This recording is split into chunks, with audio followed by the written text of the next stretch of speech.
La segunda venida de Cristo. La segunda venida de Cristo es la bienaventurada esperanza de la Iglesia, la gran culminación del Evangelio. La venida del Salvador será literal, personal, visible y de alcance mundial. Cuando el Señor regrese, los justos muertos resucitarán y, junto con los justos que estén vivos, serán glorificados y llevados al cielo, pero los impíos morirán. El hecho de que la mayor parte de las profecías esté alcanzando su pleno cumplimiento, unido a las actuales condiciones del mundo, nos indica que la venida de Cristo está cerca. El momento cuando ocurrirá este acontecimiento no ha sido revelado y por lo tanto se nos exhorta a estar preparados en todo tiempo. Mateo capítulo 24 dice: Cuando Jesús salió del templo y se iba, se acercaron sus discípulos para mostrarle los edificios del templo. Respondiendo él, les dijo: ¿Veis todo esto? De cierto os digo que no quedará aquí piedra sobre piedra que no sea derribada. Y estando él sentado en el monte de los olivos, los discípulos se le acercaron aparte diciendo: Dinos, ¿cuándo serán estas cosas y qué señal habrá de tu venida y del fin del siglo? Respondiendo Jesús les dijo: Mirad que nadie os engañe, porque vendrán muchos en mi nombre diciendo: Yo soy el Cristo, y a muchos engañarán. Y oiréis de guerras y rumores de guerras. Mirad que no os turbéis, porque es necesario que todo esto acontezca, pero aún no es el fin. Porque se levantará nación contra nación y reino contra reino, y habrá pestes y hambres y terremotos en diferentes lugares, y todo esto será principio de dolores. Entonces os entregarán a tribulación, y os matarán, y seréis aborrecidos de todas las gentes por causa de mi nombre. Muchos tropezarán entonces, y se entregarán unos a otros, y unos a otros se aborrecerán.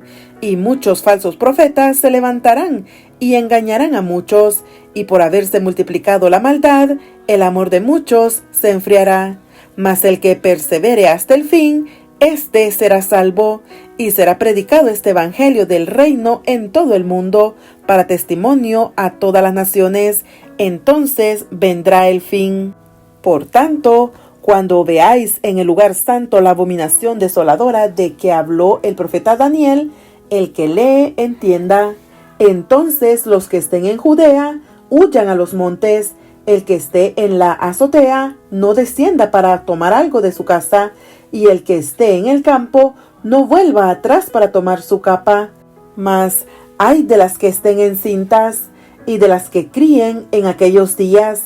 Orad pues, que vuestra huida no sea en invierno ni en día de reposo, porque habrá entonces gran tribulación, cual no la ha habido desde el principio del mundo hasta ahora, ni la habrá.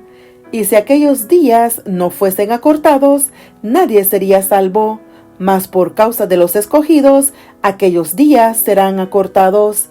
Entonces, si alguno os dijere: Mirad, aquí está el Cristo, o mirad, allí está, no lo creáis, porque se levantarán falsos cristos y falsos profetas, y harán grandes señales y prodigios, de tal manera que engañarán, si fuere posible, aun a los escogidos. Ya os lo he dicho antes. Así que, si os dijeren: Mirad, está en el desierto, no salgáis, o mirad, está en los aposentos, no lo creáis, porque como el relámpago que sale del oriente y se muestra hasta el occidente, así será también la venida del Hijo del Hombre. Porque donde quiera que estuviere el cuerpo muerto, allí se juntarán las águilas. E inmediatamente después de la tribulación de aquellos días, el sol se oscurecerá, y la luna no dará su resplandor, y las estrellas caerán del cielo, y las potencias de los cielos serán conmovidas. Entonces aparecerá la señal del Hijo del Hombre en el cielo, y entonces lamentarán todas las tribus de la tierra, y verán al Hijo del Hombre viniendo sobre las nubes del cielo, con poder y gran gloria. y enviará sus ángeles con gran voz de trompeta, y juntarán a sus escogidos de los cuatro vientos, desde un extremo del cielo hasta el otro. De la higuera aprended la parábola. Cuando ya su rama está tierna y brotan las hojas, sabéis que el verano está cerca. Así también vosotros, cuando veáis todas estas cosas, conoced que está cerca a las puertas. De cierto os digo que no pasará esta generación hasta que todo esto acontezca. El cielo y la tierra pasarán, pero mis palabras no pasarán. Pero el día y la hora nadie sabe, ni aun los ángeles de los cielos, sino solo mi Padre. Mas como en los días de Noé, así será la venida del Hijo del Hombre. Porque como en los días antes del diluvio, estaban comiendo y bebiendo, casándose y dando en casamiento, hasta el día en que Noé entró en el arca, y no entendieron hasta que vino el diluvio y se los llevó a todos. Así será también la venida del Hijo del Hombre. Entonces estarán dos en el campo, el uno será tomado y el otro será dejado. Dos mujeres estarán moliendo en un molino, la una será tomada y la otra será dejada. Velad pues, porque no sabéis a qué hora ha de venir vuestro Señor. Pero sabed esto, que si el padre de familia supiese a qué hora el ladrón habría de venir, velaría y no dejaría minar su casa. Por tanto, también vosotros estad preparados, porque el Hijo del Hombre vendrá a la hora que no penséis. ¿Quién es, pues, el siervo fiel y prudente, al cual puso su Señor sobre su casa para que les dé el alimento a tiempo? Bienaventurado aquel siervo al cual, cuando su Señor venga, le halle haciendo así. De cierto os digo que sobre todos sus bienes le pondrá. Pero si aquel siervo malo dijere en su corazón, mi Señor tarda en venir, y comenzare a golpear a sus consiervos, y aun a comer y a beber con los borrachos, vendrá el Señor de aquel siervo en día que éste no espera, y a la hora que no sabe, y lo castigará duramente, y pondrá su parte con los hipócritas. Allí será el lloro y el crujir de dientes. Marcos capítulo 13 dice: Saliendo Jesús del templo, le dijo uno de sus discípulos: Maestro, mira qué piedras y qué edificios. Jesús respondiendo le dijo: ¿Ves estos grandes edificios? No quedará piedra sobre piedra que no sea derribada. Y se sentó en el monte de los olivos, frente al templo, y Pedro, Jacobo, Juan y Andrés le preguntaron aparte: Dinos, ¿cuándo serán estas cosas? ¿Y qué señal habrá cuando todas estas cosas hayan de cumplirse? Jesús respondiéndoles, comenzó a decir: Mirad que nadie os engañe, porque vendrán muchos en mi nombre, diciendo: Yo soy el Cristo, y engañarán a muchos. Mas cuando oigáis de guerra y rumores de guerra, no os turbéis, porque es necesario que suceda así, pero aún no es el fin, porque se levantará nación contra nación y reino contra reino, y habrá terremotos en muchos lugares, y habrá hambres y alborotos. Principios de dolores son estos.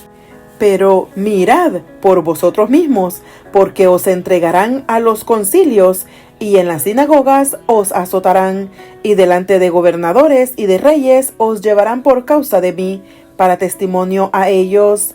Y es necesario que el evangelio sea predicado antes a todas las naciones. Pero cuando os trajeren para entregaros, no os preocupéis por lo que habéis de decir, ni lo penséis, sino lo que os fuere dado en aquella hora, eso hablad, porque no sois vosotros los que habláis, sino el Espíritu Santo. Y el hermano entregará a muerte al hermano, y el padre al hijo, y se levantarán los hijos contra los padres y los matarán. Y seréis aborrecidos de todos por causa de mi nombre, mas el que persevere hasta el fin, éste será salvo. Pero cuando veáis la abominación desoladora de que habló el profeta Daniel, puesta donde no debe estar, el que lee entienda. Entonces los que estén en Judea huyan a los montes. El que esté en la azotea no descienda a la casa, ni entre para tomar algo de su casa, y el que esté en el campo no vuelva atrás a tomar su capa. Mas ay de las que estén encintas y de las que críen en aquellos días. Orad pues que vuestra huida no sea en invierno, porque aquellos días serán de tribulación cual nunca ha habido desde el principio de la creación que Dios creó hasta este tiempo, ni la habrá. Y si el Señor no hubiese acortado aquellos días, nadie sería salvo, mas por causa de los escogidos que Él escogió, acortó aquellos días. Entonces, si alguno os dijere, mirad, aquí está el Cristo, o mirad, allí está, no le creáis, porque se levantarán falsos cristos y falsos profetas, y harán señales y prodigios, para engañar, si fuese posible, aún a los escogidos. Mas vosotros, mirad, os lo he dicho todo antes.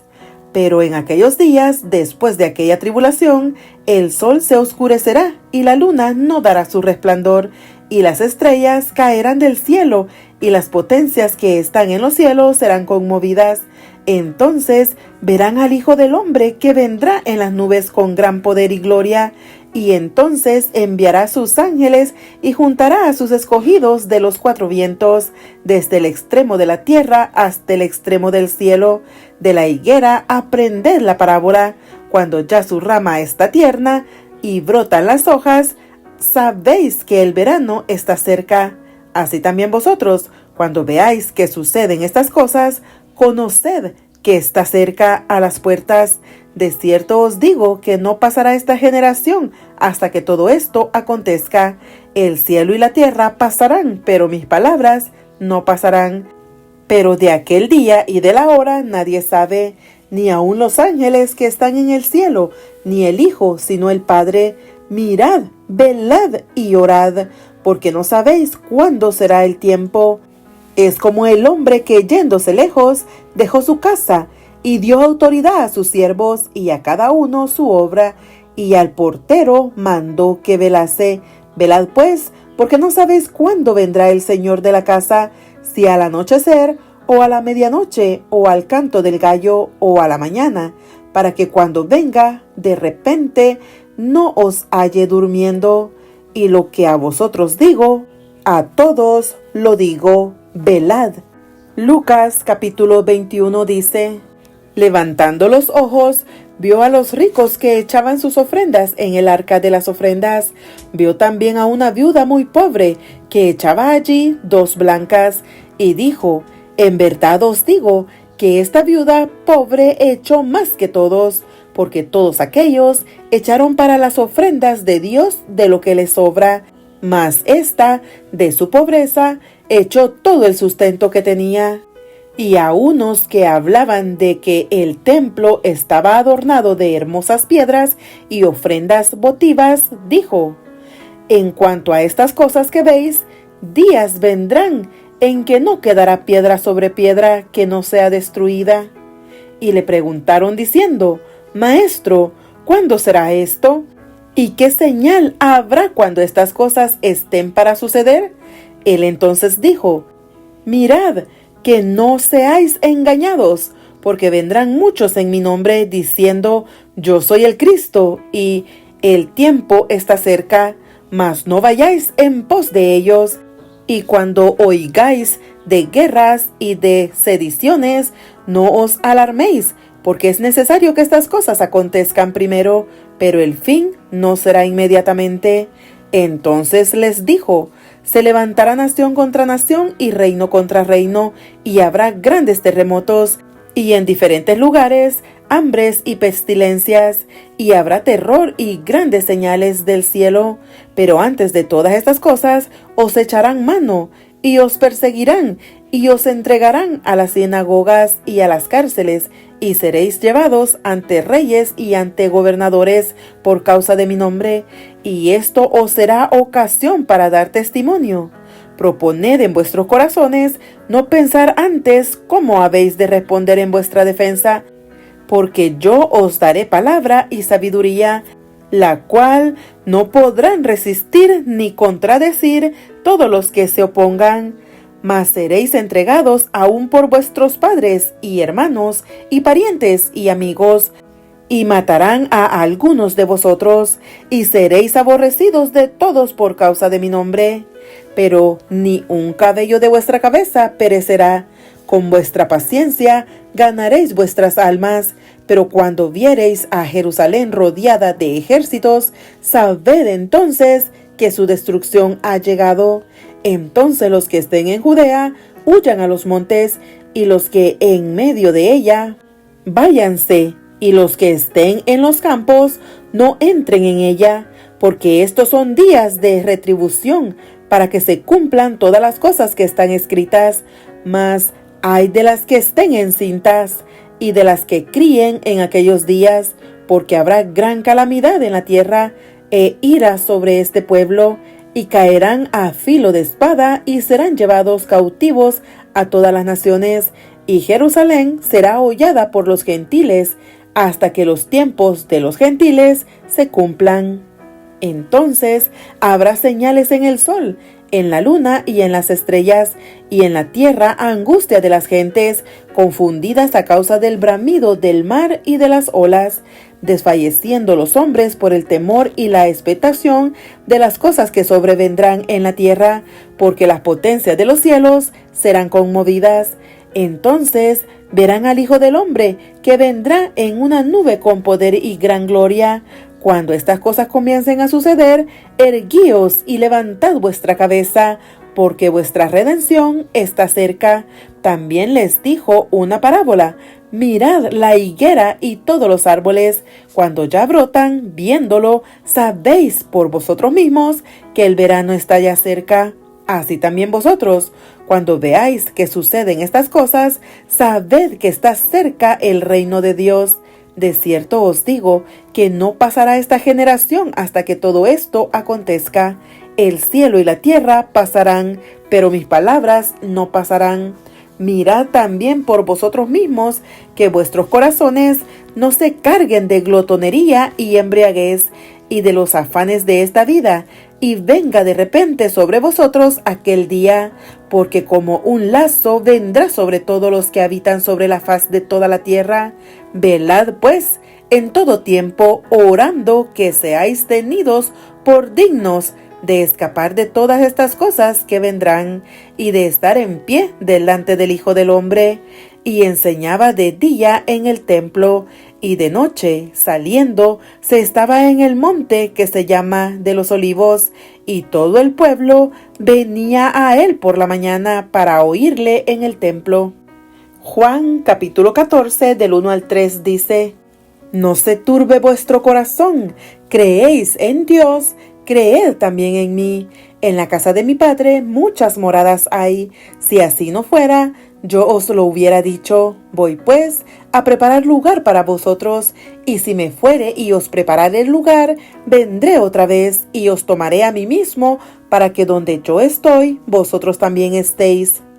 Hechos capítulo 1 del 9 al 11 dicen: Y habiendo dicho estas cosas, viéndolo ellos, fue alzado, y le recibió una nube que le ocultó de sus ojos. Y estando ellos con los ojos puestos en el cielo, entre tanto que él se iba, he aquí se pusieron junto a ellos dos varones con vestiduras blancas, los cuales también les dijeron: Varones Galileos, ¿por qué estás mirando al cielo? Este mismo Jesús que ha sido tomado de vosotros al cielo, así vendrá como le habéis visto ir al cielo.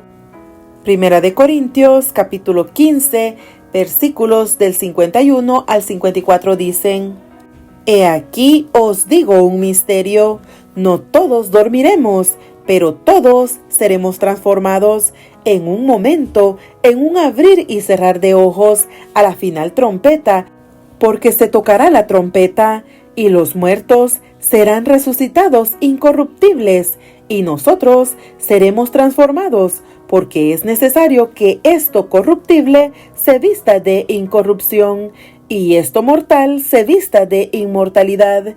Y cuando esto corruptible se haya vestido de incorrupción, y esto mortal se haya vestido de inmortalidad, entonces se cumplirá la palabra que está escrita: sorbida es la muerte en victoria. Primera de Tesalonicenses, capítulo 4, del 13 al 18 dicen: Tampoco queremos, hermanos, que ignoréis acerca de los que duermen, para que no os entristezcáis como los otros que no tienen esperanza, porque si creemos que Jesús murió y resucitó, así también traerá Dios con Jesús a los que durmieron en él. Por lo cual os decimos esto en palabra del Señor, que nosotros que vivimos, que habremos quedado hasta la venida del Señor, no precederemos a los que durmieron, porque el Señor mismo, con voz de mando, con voz de arcángel y con trompeta de Dios, descenderá del cielo, y los muertos en Cristo resucitarán primero. Luego nosotros los que vivimos, los que hayamos quedado, seremos arrebatados juntamente con ellos en las nubes para recibir al Señor en el aire, y así estaremos siempre con el Señor. Por tanto, alentaos los unos a los otros con estas palabras. Capítulo 5, del 1 al 6 dicen: Pero acerca de los tiempos y de las ocasiones, no tenéis necesidad, hermanos, de que yo os escriba, porque vosotros sabéis perfectamente que el día del Señor vendrá así como ladrón en la noche, que cuando digan paz y seguridad, entonces vendrá sobre ellos destrucción repentina, como los dolores a la mujer encinta, y no escaparán. Mas vosotros, hermanos, no estáis en tinieblas, para que aquel día os sorprenda como ladrón, porque todos vosotros sois hijos de luz e hijos del día, no somos de la noche ni de las tinieblas. Por tanto, no durmamos como los demás, sino velemos y seamos sobrios. Segunda de Tesalonicenses, capítulo 1, del 7 al 10 dicen: Y a vosotros que sois atribulados, daros reposo con nosotros, cuando se manifieste el Señor Jesús desde el cielo, con los ángeles de su poder, en llama de fuego, para dar retribución a los que no conocieron a Dios, ni obedecen al Evangelio de nuestro Señor Jesucristo, los cuales sufrirán pena de eterna perdición, excluidos de la presencia del Señor y de la gloria de su poder, cuando venga en aquel día para ser glorificado en sus santos y ser admirado en todos los que creyeron, por cuanto nuestro testimonio ha sido creído entre vosotros. Capítulo 2, versículo 8 dice: Y entonces se manifestará aquel inicuo, a quien el Señor matará con el espíritu de su boca y destruirá con el resplandor de su venida. Segunda de Timoteo, capítulo 3, del 1 al 5 dicen: También debes saber esto, que en los postreros días vendrán tiempos peligrosos, porque habrá hombres amadores de sí mismos, ávaros, vanagloriosos, soberbios, blasfemos, desobedientes a los padres, ingratos, impíos, sin afecto natural, implacables, calumniadores, intemperantes, crueles, aborrecedores de lo bueno, traidores, impetuosos, infatuados, amadores de los deleites más que de Dios, que tendrán apariencia de piedad, pero negarán la eficacia de ella. A estos evita. Tito capítulo 2, 13 dice: Aguardando la esperanza bienaventurada y la manifestación gloriosa de nuestro gran Dios y Salvador Jesucristo. Hebreos capítulo 9, versículo 28 dice: Así también Cristo fue ofrecido una sola vez para llevar los pecados de muchos, y aparecerá por segunda vez, sin relación con el pecado, para salvar a los que le esperan. Apocalipsis capítulo 1, versículo 7 dice: He aquí que viene con las nubes, y todo ojo le verá, y los que le traspasaron y todos los linajes de la tierra harán lamentación por él. Sí, amén. Capítulo 14, del 14 al 20 dicen: Miré, y he aquí una nube blanca, y sobre la nube uno sentado semejante al Hijo del Hombre, que tenía en la cabeza una corona de oro, y en la mano una hoz aguda. Y del templo salió otro ángel, clamando a gran voz al que estaba sentado sobre la nube: «Mete tu hoz y siega, porque la hora de segar ha llegado, pues la mies de la tierra está madura». Y el que estaba sentado sobre la nube metió su hoz en la tierra, y la tierra fue segada. Salió otro ángel del templo que está en el cielo, teniendo también una hoz aguda. Y salió del altar otro ángel que tenía poder sobre el fuego, y llamó a gran voz al que tenía la hoz aguda, diciendo: «Mete tu hoz aguda, y vendimia los racimos de la tierra, porque sus uvas están maduras». Y el ángel arrojó su hoz en la tierra, y vendimió la viña de la tierra, y echó las uvas en el gran lagar de la ira de Dios. Y fue pisado el lagar fuera de la ciudad, y del lagar salió sangre hasta los frenos de los caballos por 1600 estadios. Capítulo 19, del 11 al 21 dicen: «Entonces vi el cielo abierto, y he aquí un caballo blanco, y el que lo montaba se llamaba Fiel y Verdadero, y con justicia juzga y pelea.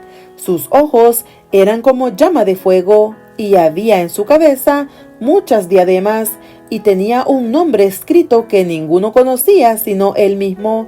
Estaba vestido de una ropa teñida en sangre, y su nombre es el Verbo de Dios. Y los ejércitos celestiales, vestidos de lino finísimo, blanco y limpio, le seguían en caballos blancos. De su boca salió una espada aguda para herir con ella a las naciones, y él las regirá con vara de hierro. Y él pisa el lagar del vino del furor y de la ira del Dios Todopoderoso. Y en su vestidura y en su muslo tiene escrito este nombre: Rey de Reyes y Señor de Señores. Y vi a un ángel que estaba en pie en el sol, y clamó a gran voz, diciendo a todas las aves que vuelan en medio del cielo: venid y congregaos a la gran cena de Dios, para que comáis carnes de reyes y de capitanes, y carnes de fuertes, carnes de caballos y de sus jinetes, y carnes de todos, libres y esclavos, pequeños y grandes.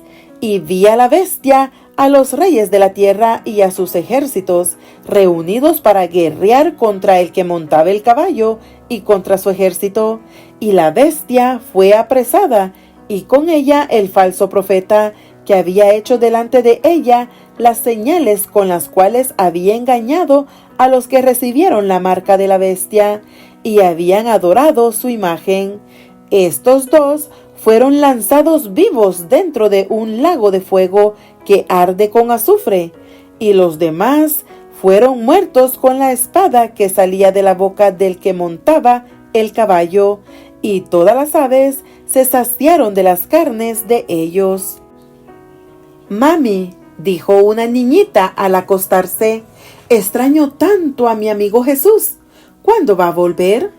Esa niña no se imaginaba que el deseo de su corazón expresaba el anhelo de la humanidad a través de todas las edades.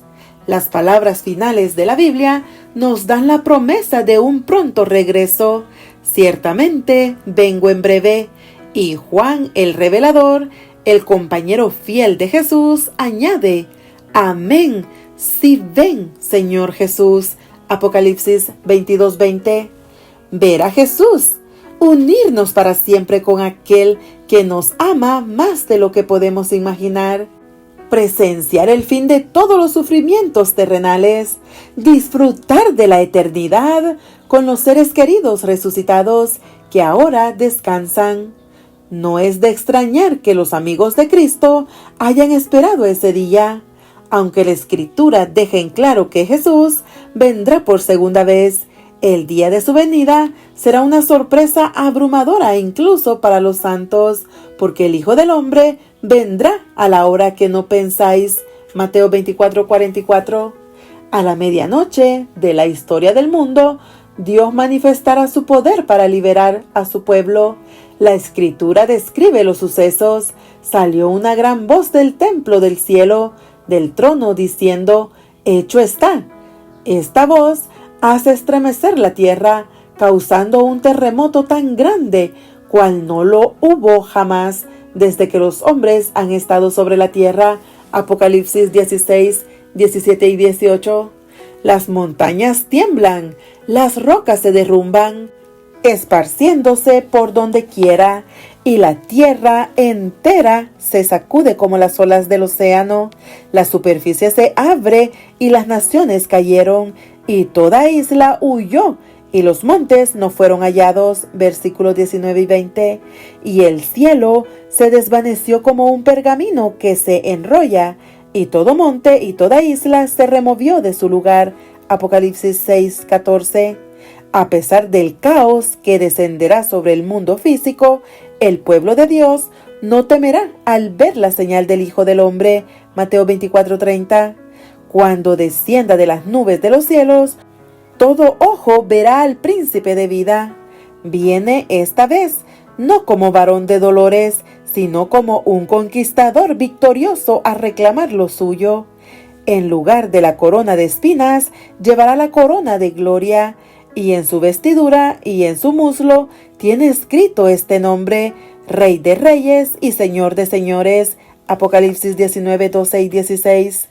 A su venida, una gran desesperación se apoderará de los que no aceptaron a Jesús como su Salvador y Señor, y rechazaron su ley en sus corazones. A los que rechazaron su gracia, nada los hace darse más cuenta de su culpabilidad que la suplicante y paciente voz que les rogaba: volveos, volveos de vuestros malos caminos, ¿por qué moriréis? Ezequiel 33, 11. Y los reyes de la tierra, y los grandes, ricos, los capitanes, los poderosos, y todo siervo y todo libre, se escondieron en las cuevas y entre las peñas de los montes, y decían a los montes y a las peñas: caed sobre nosotros, y escondednos del rostro de aquel que está sentado sobre el trono, y de la ira del Cordero, porque el gran día de su ira ha llegado. ¿Y quién podrá sostenerse en pie? Apocalipsis capítulo 6 del 15 al 17. Pero el gozo de los que por mucho tiempo lo han esperado es muy superior a la desesperación de los malos. La venida del Redentor lleva la historia del pueblo de Dios a su glorioso final. Es el momento de su liberación. Inundados de emoción, le adoran diciendo: he aquí, este es nuestro Dios, le hemos esperado y nos salvará. Este es Jehová, a quien hemos esperado, nos gozaremos y nos alegraremos en su salvación. Isaías 25:9.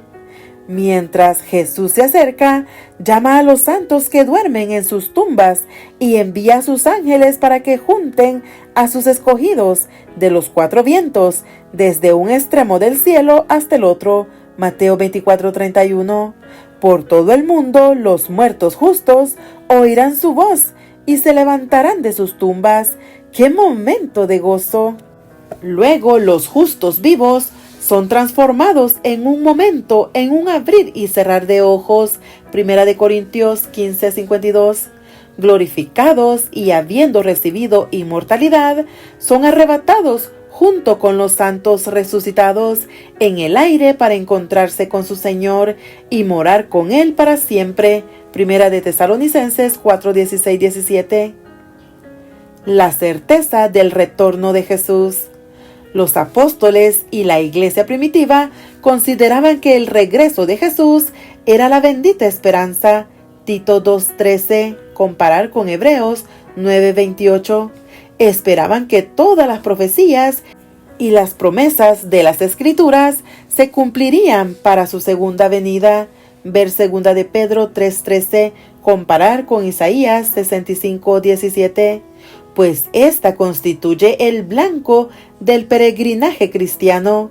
Todos los que aman a Jesús esperan con ansiedad el día cuando podrán verle cara a cara, juntamente con el Padre, el Espíritu Santo y los ángeles. El testimonio de la Escritura. La certidumbre de la segunda venida está arraigada en la confiabilidad de la Escritura. Poco antes de su muerte, Jesús les dijo a sus discípulos que volvería a su Padre con el fin de preparar un lugar para ellos, pero prometió: vendré otra vez. Juan 14:3.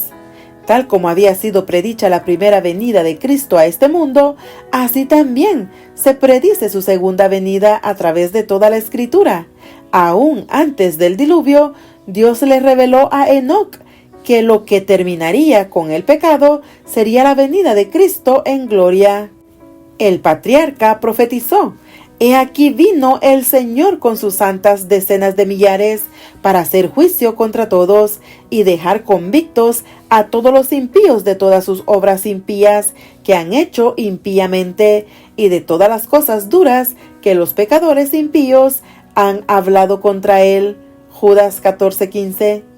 1000 años antes de Cristo, el salmista se refirió a la segunda venida del Señor para reunir a su pueblo diciendo: Vendrá nuestro Dios y no callará.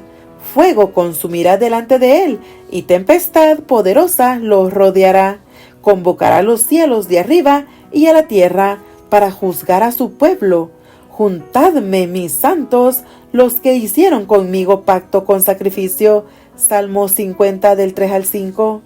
Los discípulos de Cristo se regocijaban en la promesa de su retorno.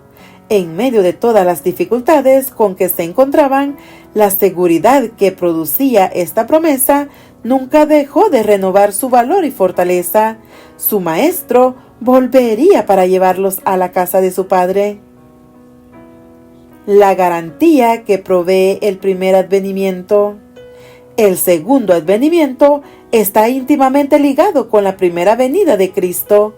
Si Cristo no hubiera venido la primera vez y ganado una victoria decisiva sobre el pecado y Satanás, Colosenses 2:15, entonces no tendríamos razón para creer que finalmente volverá para terminar con el dominio satánico de este mundo y restaurarlo a su perfección original.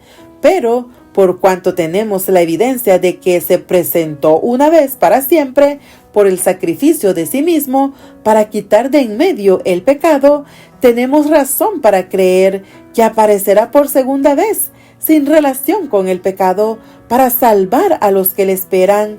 Hebreos 9, 26, 28. El ministerio celestial de Cristo. La revelación de Cristo a Juan deja en claro que el santuario celestial es el centro del plan de salvación. Apocalipsis 1, 12, 13 y capítulo 3, versículo 12, capítulo 4 del 1 al 5, capítulo 5, 8, capítulo 7 del 15, capítulo 8, 3, capítulo 11, 1, capítulo 19, 14, 15, 17, capítulo 15, 5, 6 y 8, capítulo 16, 1 y 17. Las profecías que indican que Jesús ha comenzado su ministerio final en beneficio de los pecadores confirman la seguridad de que pronto volverá para llevar a su pueblo al hogar celestial. Ver el capítulo 24 de esta obra. La confianza en que Cristo se haya activamente ocupado en obtener la consumación de la redención que ya cumplió en la cruz ha producido mucho ánimo a los cristianos que esperan su retorno. La manera en que Cristo volverá. Cuando Cristo habló acerca de las señales que indicarían que su venida estaría cercana, también le advirtió a su pueblo para que no fuese engañado por pretensiones falsas. Los amonestó en cuanto a que antes de la segunda venida se levantarán falsos cristos y falsos profetas y harán grandes señales y prodigios, de tal manera que engañarán, si fuere posible, aún a los escogidos. Dijo el Salvador: entonces, si alguno os dijere: mirad, aquí está Cristo, o mirad, allí está, no lo creáis. Mateo 24, 23 y 24.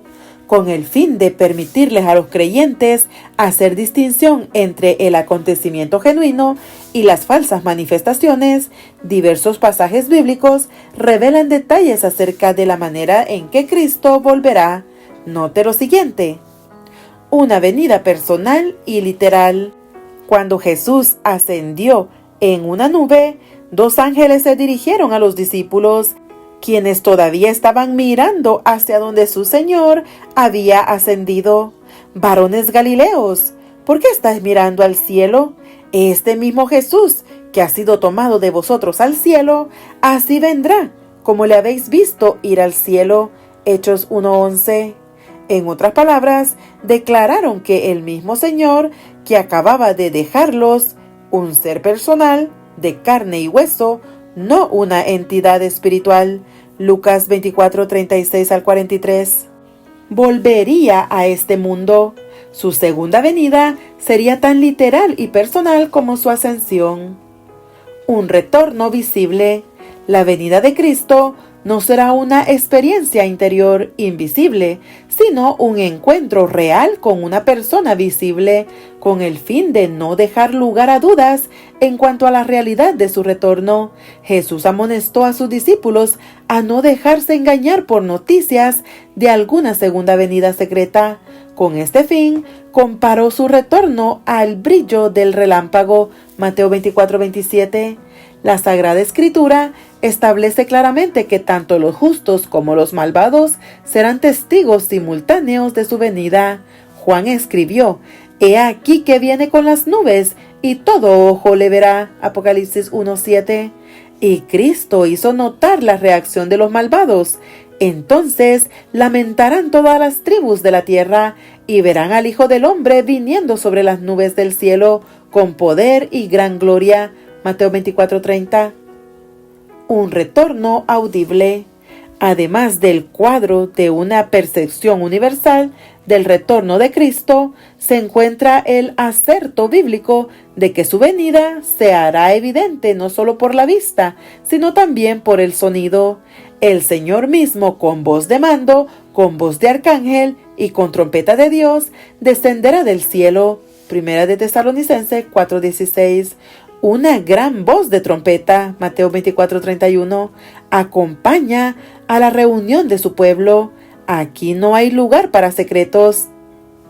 Un retorno glorioso.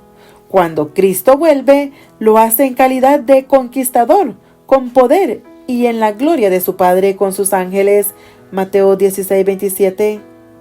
Juan el Revelador describe la gloria del retorno de Cristo en forma dramática. Presenta a Cristo cabalgando en un caballo blanco, a la cabeza de los ejércitos innumerables del cielo. El esplendor sobrenatural del Cristo glorificado es aparente. Apocalipsis 19:11 al 16. Un retorno repentino inesperado.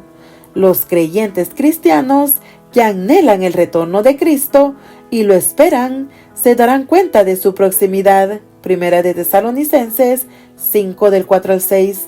Pero para los habitantes del mundo en general, Pablo escribió que el día del Señor vendrá así como ladrón en la noche, que cuando digan paz y seguridad, entonces vendrá sobre ellos destrucción repentina, como los dolores a la mujer encinta, y no escaparán. Primera de Tesalonicenses 5, 2, 3. Ver también Mateo 24:43. Algunos han llegado a la conclusión de que, por cuanto Pablo compara la venida de Cristo con la de un ladrón, eso indica que el Señor vendrá de manera secreta e invisible. Sin embargo, este punto de vista contradice el cuadro bíblico del retorno de Cristo en gloria y esplendor a la vista de todos. Apocalipsis 1:7. Lo que Pablo destaca no es que la venida de Cristo será secreta, sino que para los mundanos será tan inesperada como la de un ladrón. No es Jesús, sino el día, lo que viene como ladrón. Pablo no se refiere a la manera de la aparición, sino al momento de ella. Cristo reitera esta idea, comparando su venida con la destrucción inesperada del mundo antediluviano por medio del diluvio universal, porque en los días antes del diluvio estaban comiendo y bebiendo, casándose y dándose en casamiento, hasta el día en que Noé entró en el arca, y no entendieron hasta que vino el diluvio y se los llevó a todos. Así será también la venida del Hijo del Hombre. Mateo 24, 38, 39. A pesar de que Noé había predicado durante muchos años acerca de un diluvio venidero, el suceso tomó por sorpresa a la mayoría de la gente de entonces. Un grupo creyó la palabra de Noé y entró en el arca, por lo cual fueron salvos. El otro escogió permanecer fuera de ella hasta que vino el diluvio y se lo llevó a todos. Mateo 24, 39. Un acontecimiento cataclísmico. A la manera del ejemplo que provee el diluvio, el sueño de Nabucodonosor relativo a la imagen de metal describe la forma cataclísmica en que Cristo establecerá su reino de gloria. Ver el capítulo 4 de esta obra. Nabucodonosor vio una gran imagen. La cabeza de esta imagen era de oro fino, su pecho y sus brazos de plata, su vientre y sus muslos de bronce, sus piernas de hierro, sus pies en parte de hierro y en parte de barro cocido. Entonces una piedra fue cortada, no con mano, e hirió a la imagen en sus pies de hierro y de barro cocido y los desmenuzó. Entonces fueron desmenuzados también el hierro, el barro cocido, el bronce, la plata y el oro, y fueron como tamo de las eras del verano, y se los llevó el viento sin que de ellos quedara rastro alguno. Mas la piedra que hirió a la imagen fue hecha un gran monte que hirió toda la tierra. Daniel 2, 32 al 35. Por medio de este sueño, Dios le dio a Nabucodonosor una hipnosis de la historia del mundo, entre sus días y el establecimiento del reino eterno de Cristo, la piedra, 4 grandes reinos o imperios, y luego un conglomerado de naciones débiles y fuertes ocuparían consecutivamente el escenario del mundo. Desde los días de Cristo, los intérpretes han identificado los imperios como Babilonia 605 al 539 a.C., Medo-Persia 539 hasta 331 a.C., Grecia 331 hasta el 168 a.C. y Roma 168 a.C. al 476 después de Cristo. Tal como lo especificaba la profecía, ningún otro imperio universal sucedió a Roma. Durante los siglos 4 y 5 de nuestra era, se dividió en diversos reinos menores, los cuales se convirtieron más tarde en las naciones de la Europa actual. A través de los siglos, poderosos gobernantes, Carlomagno, Carlos V, Napoleón, el Kaiser, Guillermo y Hitler han procurado establecer otro imperio mundial. Todos fracasaron, tal como la profecía había dicho. No se unirán el uno con el otro, como el hierro no se mezcla con el barro. Daniel 2:43. Finalmente, el sueño enfoca la dramática culminación, el establecimiento del reino eterno de Dios. La piedra cortada no por mano representa el reino de gloria de Cristo. Daniel 7:14, Apocalipsis 11:15, el cual será establecido sin esfuerzo humano en la segunda venida. El reino de Cristo no coexistirá con ningún imperio terrenal.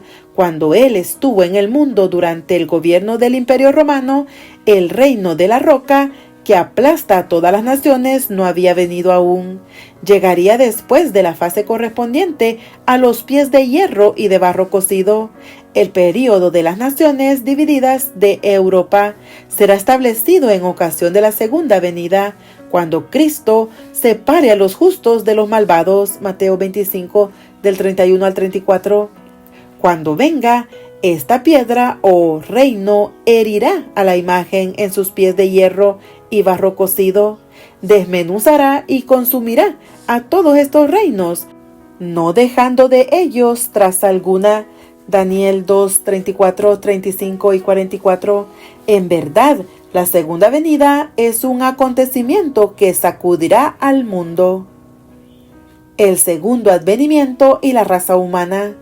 La segunda venida de Cristo afectará a las dos grandes divisiones de la humanidad, los que lo han aceptado junto con la salvación que trae y los que lo han rechazado. La reunión de los elegidos. Un importante aspecto del establecimiento del reino eterno de Cristo es la reunión de todos los redimidos, Mateo 24:31, 25 del 32 al 34 y Marcos 13:27, y su entrada en el hogar celestial que Cristo ha preparado, Juan 14:3. Cuando un jefe de Estado visita otro país, solo unas pocas personas pueden participar en la bienvenida, pero cuando Cristo venga, todo creyente que haya vivido jamás, no importa su edad, sexo, educación, nivel económico o raza, participará en la gloriosa celebración de su segunda venida. Dos acontecimientos hacen posible esta reunión universal: la resurrección de los justos muertos y la traslación de los santos vivientes. Número 1. La resurrección de los muertos en Cristo. Al son de la trompeta que anuncia el retorno de Cristo, los justos muertos serán levantados incorruptibles e inmortales. 1 Corintios 15, 52-53. En ese momento, los muertos en Cristo resucitarán primero. 1 Tesalonicenses 4:16. En otras palabras, son resucitados antes de que los justos vivos sean arrebatados para estar con el Señor. Los santos resucitados estallan en gozosa celebración de la victoria sobre la muerte que Cristo ha asegurado para todos aquellos que lo han aceptado como su Señor crucificado y Salvador resucitado. Ahora todos cantan gozosos: ¿dónde está, oh muerte, tu aguijón? ¿Dónde, oh sepulcro, tu victoria? 1 Corintios 15:55.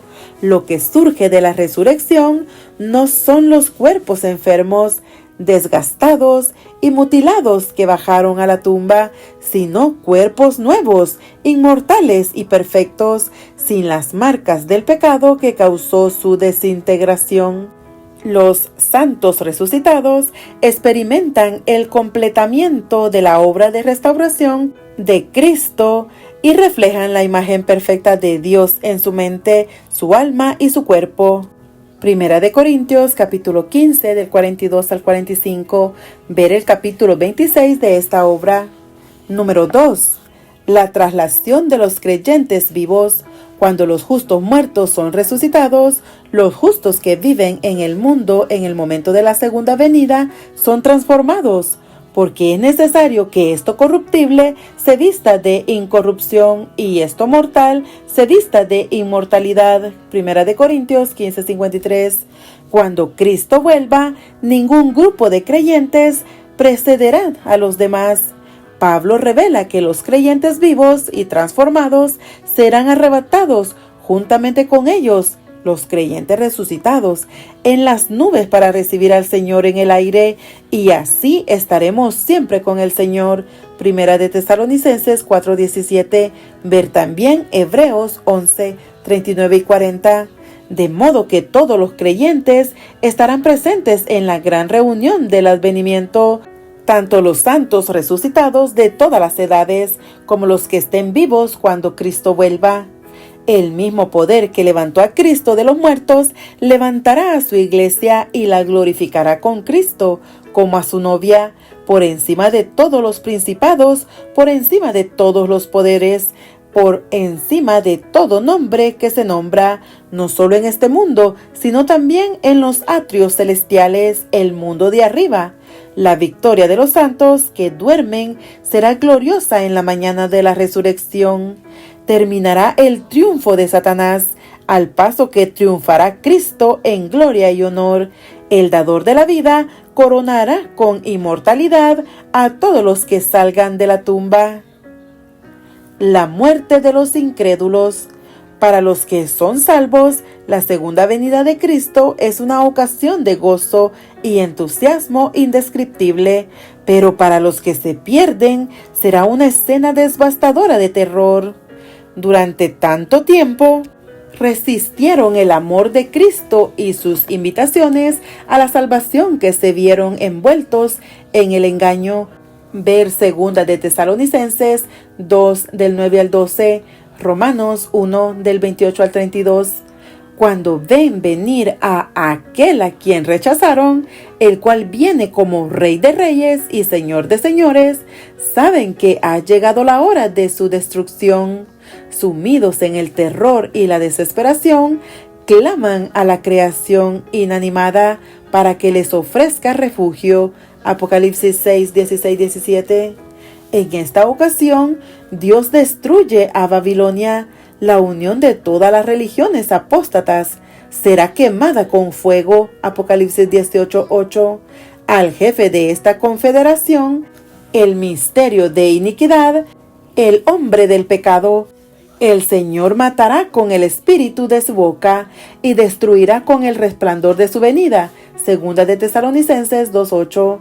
Los poderes responsables de la imposición de la marca de la bestia, ver capítulo 13 de esta obra, serán lanzados vivos dentro de un lago de fuego que arde con azufre. El resto de los malvados fueron muertos con la espada que salía de la boca del que montaba el caballo, es decir, Jesucristo el Señor. Apocalipsis 19, 20, 21. Las señales del cercano regreso de Cristo. Las Escrituras no solo revelan la manera y el objetivo del regreso de Cristo, describen además las señales que demuestran la cercanía de este acontecimiento culminante. Las primeras señales que anunciaban la segunda venida se cumplieron más de 1700 años después de la ascensión de Cristo, y otras les han seguido, contribuyendo a la evidencia de que su regreso está muy cercano. Señales en el mundo natural. Cristo predijo que habría señales en el sol, en la luna y en las estrellas. Lucas 21:25.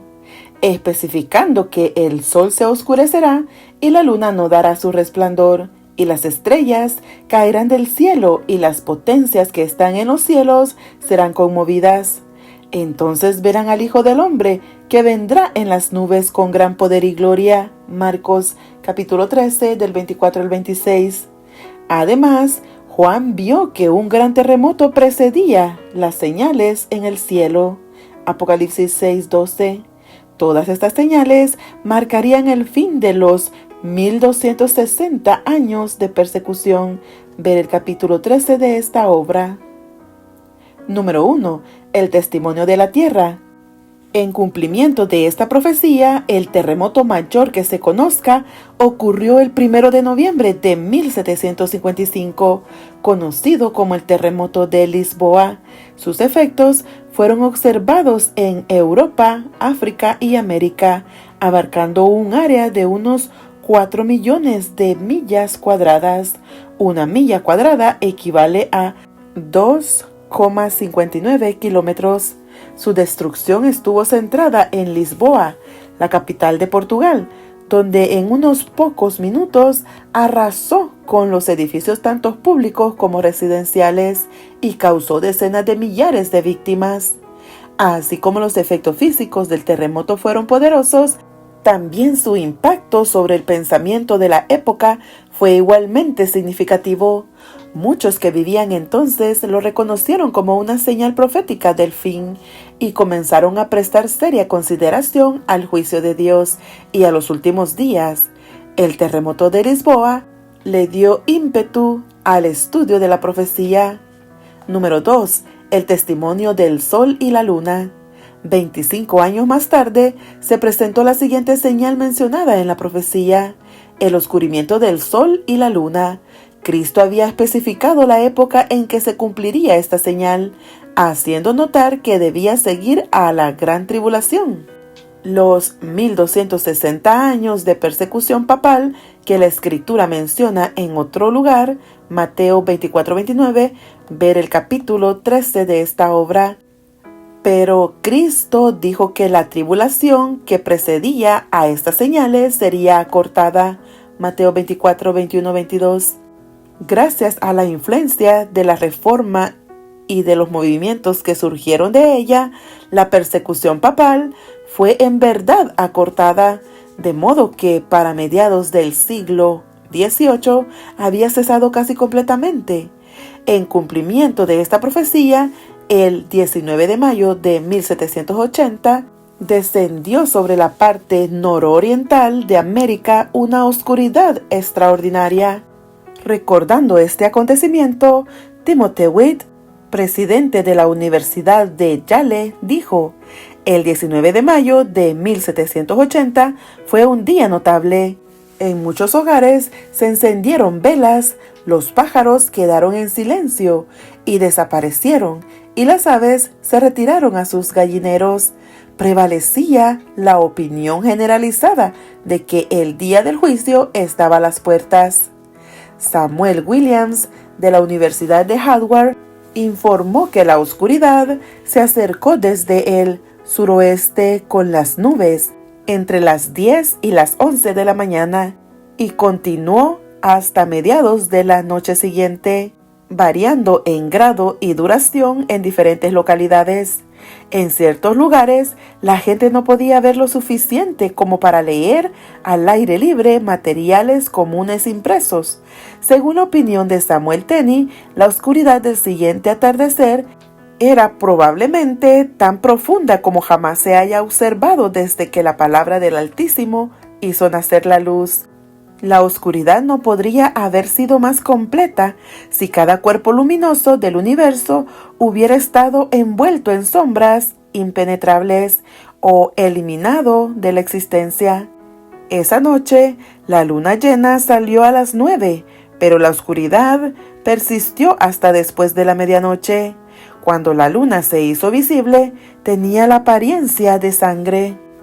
Juan el Revelador había profetizado acerca de los extraordinarios acontecimientos de ese día. Escribió que, después del terremoto, el sol se puso negro como tela de silicio y la luna se volvió toda como sangre. Apocalipsis 6:12. Número 3. El testimonio de las estrellas.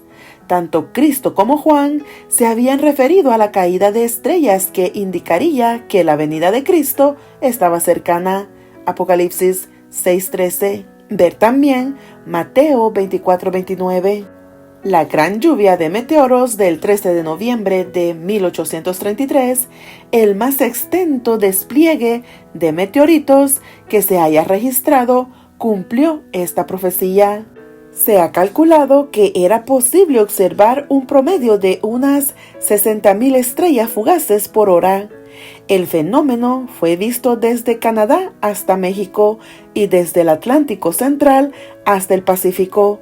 Muchos cristianos lo reconocieron como el cumplimiento de la profecía bíblica. Un testigo presencial afirmó que apenas había un lugar del firmamento que no estuviese lleno a cada instante con esas estrellas fugaces, ni se podía percibir ninguna diferencia particular en apariencia. A veces se dejaban caer en grupos, haciéndole recordar a la mente como la higuera deja caer sus higos cuando es sacudida por un fuerte viento. Cristo dio estas señales con el fin de que los cristianos se mantuviesen alerta ante la cercanía de su venida, para que se regocijaran en su expectativa y estuviesen plenamente preparados para ella. Cuando estas cosas comiencen a suceder, dijo el Señor, erguíos y levantad vuestra cabeza, porque vuestra redención está cerca.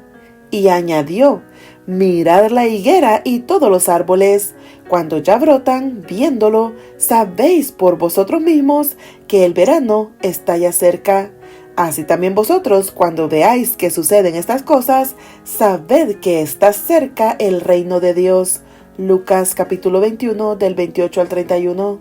El testimonio único en su género que ofrecieron la tierra, el sol, la luna y las estrellas, el cual fue presentado en el orden preciso y en la época que Cristo había predicho, dirigió la atención de muchos hacia las profecías relativas a la segunda venida. Señales en el mundo religioso. La Biblia predice que numerosas y significativas señales que sucederán en el mundo religioso caracterizarán la época inmediatamente anterior al regreso de Cristo. Número 1. Un gran despertar religioso. El Apocalipsis revela el surgimiento de un gran movimiento religioso mundial antes de la segunda venida de Cristo. En la visión de Juan, un ángel que anuncia el regreso de Cristo simboliza este movimiento. Vi volar por en medio del cielo a otro ángel que tenía el Evangelio eterno para predicarlo a los moradores de la tierra, a toda nación, tribu, lengua y pueblo, diciendo a gran voz: temed a Dios y darle gloria, porque la hora de su juicio ha llegado. Y adorad a aquel que hizo el cielo y la tierra, el mar y las fuentes de las aguas. Apocalipsis 14, 6, 7. En el mismo mensaje se indica el tiempo de su proclamación. El Evangelio eterno ha sido predicado en todas las edades, pero este mensaje, que hace énfasis en el aspecto del juicio que comprende el Evangelio, solo puede ser proclamado en el tiempo del fin, ya que amonesta en cuanto a que la hora de su juicio ha llegado. El libro de Daniel nos informa que en el tiempo del fin se le quitaría el sello a sus profecías, Daniel 12:4. Entonces los seres humanos comprenderían sus misterios. Esto sucedió cuando el período de 1260 años de dominio papal llegó a su fin con la cautividad del Papa en 1798. La combinación del exilio del Papa y las señales que se vieron en el mundo natural llevó a muchos cristianos a estudiar las profecías relativas a los acontecimientos que desembocarían en la segunda venida, lo cual produjo una comprensión más profunda de estas profecías. Este énfasis en la segunda venida de Cristo produjo también un revivamiento mundial de la esperanza del advenimiento. Tal como la Reforma surgió de forma independiente en diversos países del mundo cristiano, así sucedió con el movimiento adventista. La naturaleza mundial de este movimiento es una de las señales más claras de que el regreso de Cristo está cerca. Así como Juan el Bautista preparó el camino para el primer advenimiento de Cristo, de la misma manera el movimiento adventista está preparando el camino para la segunda venida, al proclamar el mensaje de Apocalipsis 14, del 6 al 12, el llamado final de Dios a prepararse para el glorioso retorno del Salvador. Ver los capítulos 13 y 24 de esta obra. Número 2. La predicación del Evangelio. Dios ha establecido un día en el cual juzgará al mundo con justicia. Hechos 17:31. Cuando Cristo nos advirtió acerca de ese día, no dijo que vendría cuando todo el mundo estuviera convertido, sino que será predicado este evangelio del reino en todo el mundo, para testimonio a todas las naciones, y entonces vendrá el fin. Mateo 24:14. Por eso mismo, Pedro anima a los creyentes a que esperen y se apresuren para la venida del día de Dios. Segunda de Pedro 3:12. Las estadísticas relativas a la traducción y distribución de la Biblia en este siglo revelan el crecimiento del testimonio evangélico. En 1900, la Biblia estaba disponible en 537 idiomas. Para el año 2004 había sido traducida completamente o en parte a 2.377 idiomas y dialectos, los cuales representan más del 90% de la población mundial. En forma similar, la distribución anual de las escrituras ha aumentado desde 5,4 millones de Biblias en 1900 hasta 578 millones en 2005. Además, la cristiandad tiene hoy día a su disposición una variedad de recursos sin precedentes para usarlos en su misión: agencias de servicios, instituciones educativas y médicas, obreros nacionales y extranjeros, programas de radio y televisión, y una cantidad impresionante de medios financieros. Hoy, poderosas estaciones de radio de onda corta y satélite pueden transmitir el Evangelio prácticamente a todo país del mundo. Si se los usa bajo la conducción del Espíritu Santo, estos recursos sin paralelo hacen que el blanco de evangelizar el mundo en nuestros días sea realista. Considere la manera en que la Iglesia Adventista del Séptimo Día está plenamente involucrada en llevar el Evangelio a todo el mundo, con el singular propósito de difundir las buenas nuevas del pronto regreso de Jesús. Cuando, como adventistas del Séptimo Día, tuvimos nuestra primera reunión de organización en 1863, nuestra membresía total era de 3.500 en 125 iglesias, todas en los Estados Unidos. En el 2015, cuando la iglesia se reunió para su 60ª sesión mundial, la iglesia reportó una membresía global de 19,1 millones en 216 de los 237 países y áreas del mundo reconocidos por las Naciones Unidas. En todo el mundo teníamos 148,000 congregaciones, cada una en una misión activa para proclamar urgentemente la venida del Rey. Al creer que los ministerios médicos y educativos desempeñan un papel esencial en el cumplimiento de la comisión evangélica, operamos cerca de 729 hospitales, hogares de ancianos, clínicas y dispensarios, 22 fábricas de alimentos saludables, 115 facultades y universidades y 2.296 colegios secundarios y 5.332 escuelas primarias. Nuestras 62 editoriales producen literatura evangélica en aproximadamente 379 idiomas y nuestros 181 Centro de Médicos de Comunicación y Estudios de Producción transmiten el mensaje en 229 idiomas a aproximadamente 3/4 partes del mundo. ¿Cuánto ha hecho Dios? El Espíritu Santo ha bendecido abundantemente nuestra misión y nuestro impulso evangelizador. Todavía hay mucho por hacer, desafíos que parecen ser insuperables desde una perspectiva humana, pero con prontitud y perfección va a realizar el Señor su plan sobre la tierra. Romanos 9:28, la palabra, versión hispanoamericana. Número 3. Decadencia religiosa. La amplia proclamación del Evangelio no significa necesariamente un crecimiento correspondientemente abundante en el cristianismo genuino. En vez de ello, la Biblia predice la disminución de la verdadera espiritualidad hacia el fin del tiempo.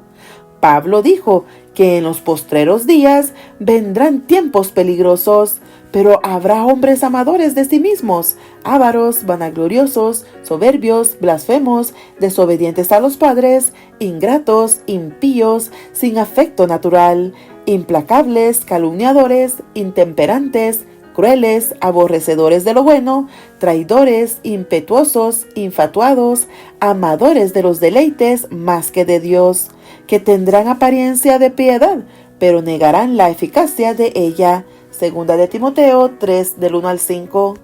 En cumplimiento de esta predicción, el amor al yo, a las cosas materiales y al mundo ha suplantado el Espíritu de Cristo en muchos corazones. Multitudes no permiten que los principios de Dios y sus leyes dirijan su vida. En sus corazones reina la iniquidad, y por haberse multiplicado la maldad, el amor de muchos se enfriará. Mateo 24:12. Número 4. Resurgimiento del papado. Según la profecía bíblica, al final de los 1260 años, el papado recibirá una herida mortal, pero no por ello morirá. Ver el capítulo 13 de esta obra. La Sagrada Escritura revela que esta herida mortal sanaría. El papado experimentaría una renovación asombrosa de su influencia y respeto. Se maravilló toda la tierra en pos de la bestia. Apocalipsis 13:3. Ya en nuestros días, multitudes consideran que el Papa es el dirigente moral del mundo. En amplio grado, la creciente influencia del papado ha ido surgiendo a medida que los cristianos Han sustituido la autoridad de la Biblia por las tradiciones, los reglamentos humanos y la ciencia. Al hacer esto, se han vuelto vulnerables al inicuo, el cual obra con gran poder y señales y prodigios mentirosos. Segunda de Tesalonicenses 2:9. Satanás y sus instrumentos establecerán una confederación maligna, simbolizada por la blasfemia trinidad que componen el dragón, la bestia y el falso profeta, la cual engañará al mundo. Apocalipsis 16, 13 y 14. Ver también capítulo 13, 14. Únicamente los fieles cuya guía es la Biblia y que guardan los mandamientos de Dios y la fe de Jesús, Apocalipsis 14, 12, pueden resistir con éxito el engaño irresistible que provoca esta confederación. Número 5. Disminución de la libertad religiosa. El reavivamiento del papado afectará en forma dramática a la cristiandad. La libertad religiosa, obtenida a gran costo, garantizada por la separación entre la Iglesia y el Estado, se verá erosionada y finalmente será abolida. Con el apoyo de poderosos gobiernos civiles, este poder apóstata procurará imponer por la fuerza sobre toda la humanidad su forma de adoración. Cada uno tendrá que elegir entre la lealtad a Dios y sus mandamientos o a la bestia y a su imagen. Apocalipsis 14, 6 al 12. La opresión en procura de conformidad incluirá la coerción económica y que ninguno pudiese comprar ni vender sino el que tuviese la marca o el nombre de la bestia o el número de su nombre. Apocalipsis 13, 17. Con el tiempo, los que se nieguen a obedecer tendrán que afrontar la pena de muerte. Apocalipsis 13, 15. Durante este tiempo de angustia final, Dios intervendrá en favor de su pueblo y librará a todos aquellos cuyos nombres están escritos en el libro de la vida. Daniel 12, 1. Ver también Apocalipsis 3, 5 y 20, 15. Aumento de la maldad. La decadencia espiritual dentro de la cristiandad y el reavivamiento del hombre de pecado han producido un descuido creciente de la ley de Dios, tanto en la iglesia como en la vida de los creyentes. Muchos han llegado a creer que Dios ha abolido la ley y que los cristianos ya no están obligados a observarla. Esta falta de respeto por la ley de Dios ha producido un marcado aumento en el crimen y en la conducta inmoral. Número 1. Aumento mundial del crimen. La falta de respeto por la ley de Dios, que se advierte en gran parte de la cristiandad, ha contribuido al desprecio de la ley y el orden por parte de la sociedad moderna. Por todo el mundo, el crimen aumenta con rapidez más allá del punto en que es posible controlarlo. Un informe enviado por corresponsales de diversas capitales del mundo decía: tal como sucede en los Estados Unidos, en casi cada país alrededor del mundo el crimen continúa aumentando, desde Londres hasta Moscú y Johannesburgo. El crimen se está convirtiendo rápidamente en una grave amenaza que está cambiando la manera en que muchas personas viven. Número 2. La revolución sexual. La falta de respeto por la ley de Dios ha contribuido a quebrantar las restricciones de la modestia y la pureza, lo cual ha resultado en una inundación de inmoralidad. En nuestros días se idolatra y se promueve el sexo por medio de películas, televisión, videos, canciones, revistas y avisos. La revolución sexual ha dado como resultado el aumento alarmante de los casos de divorcio, de aberraciones como los llamados matrimonios abiertos o el intercambio de cónyuges, del abuso sexual de niños, de multitud de hijos ilegítimos, de una cantidad pasmosa de abortos, de consumo de pornografía, de la amplia difusión de la homosexualidad y el lesbianismo, y de una epidemia de enfermedades venéreas y de SIDA, síndrome de inmunodeficiencia adquirida, guerras y calamidades, Jesús dijo que antes de su regreso se levantará nación contra nación y reino contra reino, y habrá grandes terremotos y en diferentes lugares hambres y pestilencias, y habrá terror y grandes señales en el cielo. Lucas 21, 10, 11. Ver también Marcos 13, 7, 8, Mateo 24, 7.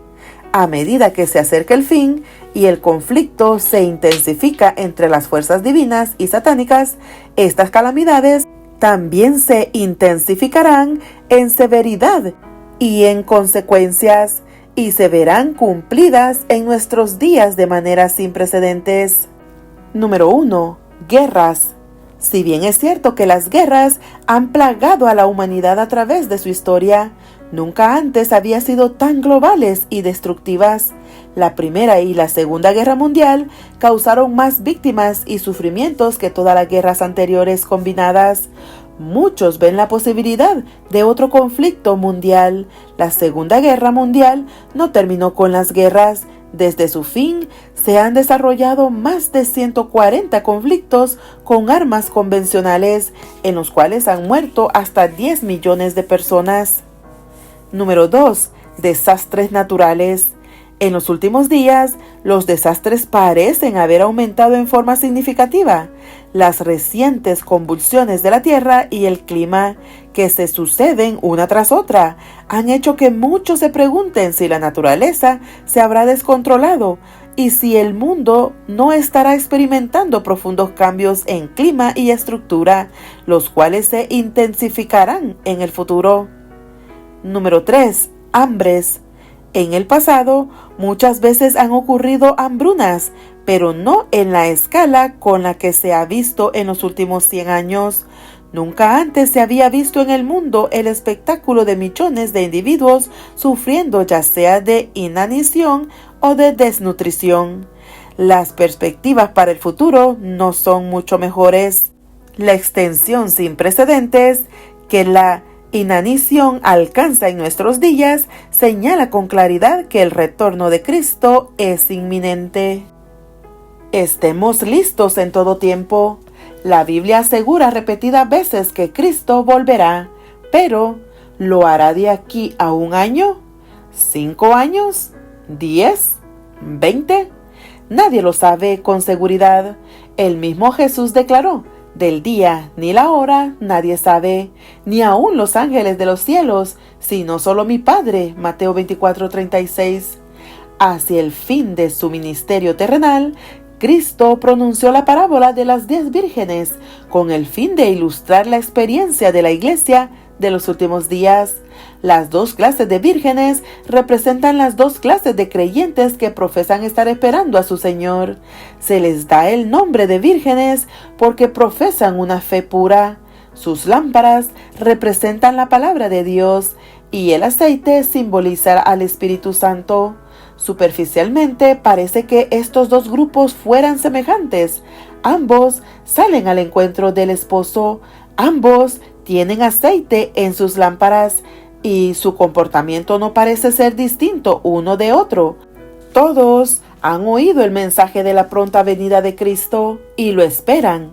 Luego viene una aparente demora. Su fe debe ser probada. De pronto, a la medianoche, en la hora más tenebrosa de la historia del mundo, escuchan el grito: «Aquí viene el esposo, salid a recibirle». Mateo 25:6. Ahora se hace evidente la diferencia entre los 2 grupos. Quienes que componen uno de ellos no están listos para encontrarse con el esposo. Estas vírgenes necias no son hipócritas, respetan la verdad, la palabra de Dios, pero les falta el aceite. No han sido selladas por el Espíritu Santo. Ver Apocalipsis 7 del 1 al 3. Se han contentado con una obra superficial y no han caído sobre Jesucristo, la roca. Poseen una forma de piedad, pero se hallan desprovistas del poder de Dios. Cuando viene el esposo, únicamente quienes están listos entran con él a la celebración de la fiesta de bodas y la puerta se cierra. Finalmente las vírgenes necias que habían ido a comprar más aceite vuelven y llaman: «Señor, Señor, ábrenos». Sin embargo, el esposo responde: no os conozco. Mateo 25, 11, 12. Cuán triste es que cuando Cristo vuelva a este mundo, tenga que pronunciar estas palabras ante personas que Él ama. Pero ya lo había advertido: muchos me dirán en aquel día: Señor, Señor, ¿no profetizamos en tu nombre? Y en tu nombre echamos fuera demonios, y en tu nombre hicimos muchos milagros. Y entonces les declararé: nunca os conocí. Apartaos de mí, hacedores de maldad. Mateo 7, 22, 23. Antes del diluvio, Dios envió a Noé para amonestar a la generación antediluviana acerca de la destrucción venidera. En forma similar, Dios envía hoy un mensaje triple de amonestación con el fin de preparar al mundo para el regreso de Cristo. Ver Apocalipsis 14 del 6 al 16. Todos los que acepten el mensaje de misericordia de Dios se regocijarán ante la cercanía de la segunda venida. Para ellos es la promesa: bienaventurados los que son llamados a la cena del Cordero. Apocalipsis 19, 9. Ciertamente aparecerá por segunda vez, sin relación con el pecado, para salvar a los que le esperan. Hebreos 9, 28. Con el regreso del Redentor, la historia del pueblo de Dios llega a su gloriosa culminación. Es el momento de su liberación, y con gozo y adoración exclaman: He aquí, este es nuestro Dios, le hemos esperado. Nos gozaremos y nos alegraremos en su salvación. Isaías 25:9. Dale like y suscríbete. Que Dios te bendiga.